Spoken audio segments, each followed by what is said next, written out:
সৃষ্টি হোৱা নাছিল।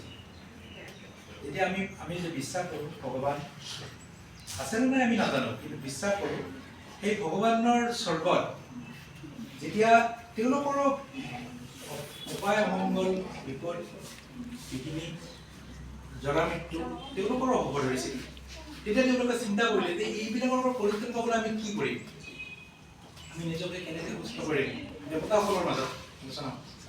তেতিয়া দেৱতাসকলৰ ব্ৰহ্মা, যাক আমি পৰমেশ্বৰ বুলি ভাবোঁ, ব্ৰহ্মাই তেতিয়া তেওঁলোকে আমাৰ নেট নাছিল, কাগজ পত্ৰ নাছিল, গতিকে তেওঁলোকে কি কৰিলে মৌখিকভাৱে পঢ়েলি 1,00,000 শ্লোকৰ দ্বাৰা এই চিকিৎসা শাস্ত্ৰ প্ৰতিবাদ কৰিছে। এজ পাৰ হিষ্ট্ৰী হিতাহিতম মুখম আয়ুষ্য হিতাহিতম মানৱ যত্নতে চিকিৎসা শাস্ত্ৰ সহস্য, এনেকৈ তেওঁলোকে চিকিৎসা শাস্ত্ৰ প্ৰতিবাদ কৰিছিল 1,00,000 শ্লোকৰ দ্বাৰা, সংস্কৃত শ্লোক। সকলো কথা আমি ইয়াত ক'ব নোৱাৰিম। তাৰপিছত তেওঁলোকে কি কৰিলে মুখে মুখে দেৱতাসকলৰ মাজত এই চিকিৎসা শাস্ত্ৰ চিকিৎসা বিধান প্ৰচাৰ হ'ল।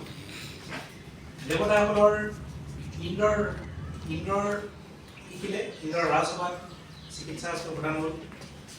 ইন্দ্ৰৰ পৰা অশ্বিনী কুমাৰ দয় বুলি এটা ভাতৃ আছিল, তেওঁলোক ইমান এক্সপাৰ্ট হৈ গ'ল, স্বৰ্গত যেতিয়া যুদ্ধ, তাতেও যুদ্ধ বিগ্ৰহ হয় আমাৰ ইয়াৰ দৰে। যুদ্ধ বিগ্ৰহত যেতিয়া সেন ৰজাৰ পত্নী বিশ্বলাৰ ভৰি দুখন কাটা গৈছিল, চৰাৰ পাখিৰ কাটা যোৱাৰ দৰে কাটা গৈছিল, কিন্তু তেতিয়াই লৰে জংঘা লগাই তাৰমানে তেওঁক সুস্থ কৰি তুলিছিল।